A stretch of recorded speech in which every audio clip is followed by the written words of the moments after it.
تو یہ اعمال جو ہیں، نماز ہو گئی، روزہ ہو گیا، حج، زکوٰۃ، اچھے بول، میٹھا بول، اچھے اخلاق، اچھے معاملات، اللہ کے ہاں ان کی قیمت اسی وقت لگتی ہے جب دل کے اندر ایمان ہو، ورنہ اللہ کے ہاں ان کی کوئی حقیقت نہیں۔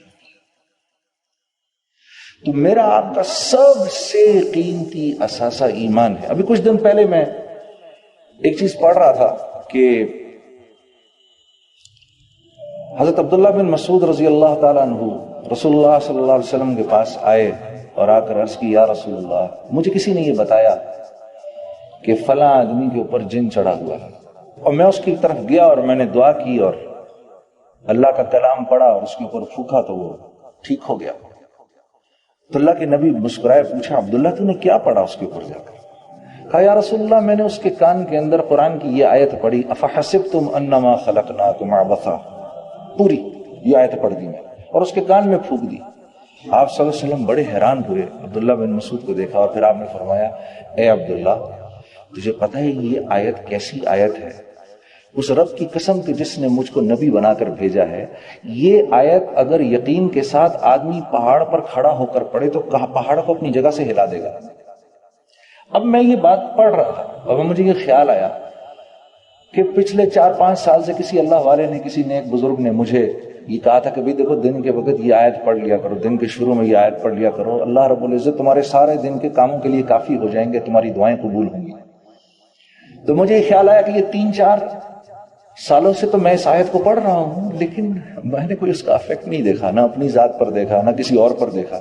تو مجھے وہ خیال آیا، بات یہ ہے کہ عمل تو عبداللہ بن مسعود نے بھی وہی کیا جو میں کر رہا ہوں، انہوں نے تو ایک ہی دفعہ کیا، میں تو 3-4 سال سے کر رہا ہوں۔ فرق یہ ہے کہ ان کے پاس وہ ایمان کی جو مایا ہے وہ ایسی ہے کہ یہ جو آیتوں کے بول ان کی زبان سے نکلتے ہیں تو وہ جو ڈیزائرڈ افیکٹس ہم چاہتے ہیں نا، وہ ڈیزائرڈ افیکٹ جو ہیں وہ ڈیزائرڈ افیکٹ ہو جاتے ہیں، اور میں پڑھ پڑھ کے رہ جاتا ہوں۔ ابھی ہم حج پر تھے، بڑے فخر سے انہوں نے بتایا کہ بھئی اس سال تو 45 لاکھ آدمی نے حج کیا۔ اب 45 لاکھ لوگوں نے، الحمدللہ کتنی بڑی بات ہے، امت مسلمہ میں سے 45 لاکھ لوگوں نے حج کیا۔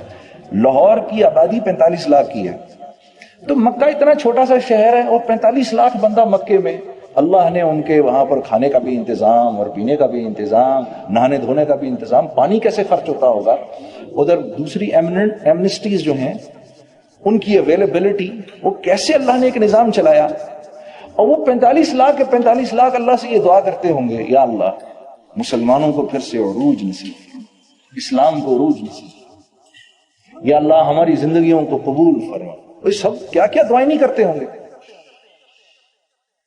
اور ہم کیسی امیدیں لگا کے رکھتے ہیں ان حاجیوں سے۔ یقیناً اللہ کے ہاں یہ دعائیں تو قبول ہوتی ہوں گی، لیکن وہ ڈیزائرڈ افیکٹس نہیں ہو رہے جو 1.25 لاکھ صحابہ کے حج سے ہو گئے۔ انہوں نے تو 30 سال کے اندر 1.25 لاکھ صحابہ ہی تو تھے جب اللہ کے نبی نے اس دنیا سے وصال فرمایا، تو ان کے دنیا سے چلے جانے کے 30 سال کے بعد مسلمان 3 بر اعظموں کے بادشاہ بن گئے، 3 بر اعظموں کے بادشاہ بن گئے۔ کیا ہوا؟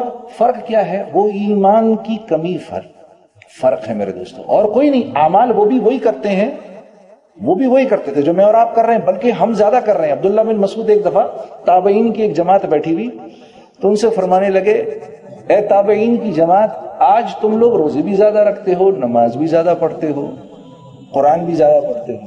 صحابہ اتنا نہیں کرتے تھے، لیکن اللہ کے ہاں وہ بڑے مقبول لوگ تھے۔ فرق کیا ہے؟ فرق کیا تھا کہ ان کے دل دنیا کی لذتوں اور اس کی حب جاہ اور حب مال سے ان کے دل خالی تھے، اور ہمارے دل بھرے ہوئے۔ میرا دوست ہے سعید انور، کرکٹ پلیئر جو ہے ہمارا، میں اور وہ جماعت میں ایک ساتھ سفر کرتے ہیں، تو وہ ایک بات اکثر کہتا ہے، اور بڑی اچھی بات وہ کہتا ہے۔ وہ یہ کہتا ہے، دیکھو ایک کنواں ہے نا جس میں پانی ہے، ٹھیک ہے، اس کنویں سے سب نفع اٹھا رہے ہیں، اگر اس کنویں کے اندر ایک مرا ہوا کتا گر جائے آ کر، ایک مرا ہوا کتا ہی تو ہے، اتنا بڑا کنواں ہے، وہی اتنا پانی بھرا ہوا، ایک مرا ہوا کتا ہی ہے، اب مجھے بتاؤ ہم میں سے کیا کوئی بھی اس کنویں سے کوئی نفع اٹھا سکتا ہے؟ نہیں اٹھا سکتا۔ آپ اس میں پانی پہ پانی بھرتے رہو، کوئی نہیں۔ لوگ کہیں گے 1 منٹ رکو، سب سے پہلے اس مرے ہوئے کتے کو باہر نکالو، اس کو باہر نکالو. اس کے باہر نکل جانے کے بعد اب جو تم چاہتے ہو وہ ہو جائے گا. پھر پانی کو صرف ایک ہی دفعہ صاف کرنے کی ضرورت ہے. اب جو پانی بھرو گے اس پانی سے تم ہر قسم کا نفع اٹھا سکتے ہو. اس کو پی بھی سکتے ہو, اسے وضو بھی کر سکتے ہو, گھر کا کھانا بھی پکا سکتے ہو. تو اعمال کی کمی نہیں ہے, اعمال تو ہم کر رہے ہیں الحمدللہ. میرے عزیز دوستو, میرے بھائی اور میری بہنوں, فرق صرف یہ ہے کہ ہمارے دل ایمان کی مایا سے خالی ہے. ہاں, یہ وہ مایا ہے جو انسان کو اللہ کے حکموں پر کھڑا کرتی ہے, نبی کے طریقوں پر. یہ وہ ایمان ہے جو انسان کو لے کر آتا ہے, نالج نہیں لاتی. نا نا نا نا, نالج تو آپ ویسٹ کے اندر چلے جائیں, نان مسلمز جو ہیں اس وقت ایسے سے بخاری پڑھا رہے ہیں, ایسے سے مسلم پڑھا رہے ہیں, قرآن کی ایسی تفاسیر کر رہے ہیں. نالج کے آ جانے سے کیا ہوتا ہے؟ نالج کے آ جانے سے اس عمل کی رغبت بڑھ جاتی ہے, شوق بڑھ جاتا ہے. رغبت بڑھتی ہے, شوق بڑھتا ہے. اب دل کرتا ہے اچھا مجھے نماز ایسے پڑھنی ہے, اب میں ایسے پڑھوں گا, دیکھنا جا کر. لیکن پہلے تو نماز پڑھنے کا شوق ضروری ہے نا. پہلے تو زمین پر ہل چلا کے اس کو نرم کرنا ضروری ہے. اگر اس کو نرم نہیں کرو گے اور بیج اوپر ڈال دو گے تو وہ تو بیج تو اندر جائے گا ہی نہیں. وہ چڑیاں آئیں گی, وہ بیج کھا کے لے جائیں گی اپنے ساتھ. جب ایک دفعہ یہ دل کی زمین نرم ہوگی, اب اس میں جو بیج ڈالو گے میرے دوستو, وہ اندر جا کر اپنا منہ موڑے گا اور زمین کا سینہ پھاڑ کے باہر نکل آئے گا. ہاں, پھر ایک کومپل بنے گا. اس کومپل کی حفاظت کا وعدہ اللہ نے کیا ہے. اس کومپل کی حفاظت کا وعدہ اللہ سے ہے. جو ایمان بنانے کی محنت کرے گا, اب وہ جو اعمال کرے گا اور ان اعمال سے وہ اللہ سے جو کچھ لینا چاہتا ہے وہ دینے کا وعدہ اس سے اللہ نے کیا ہے, وہ ملے گا. اس بات پر اللہ کی قسم اٹھائی جا سکتی ہے.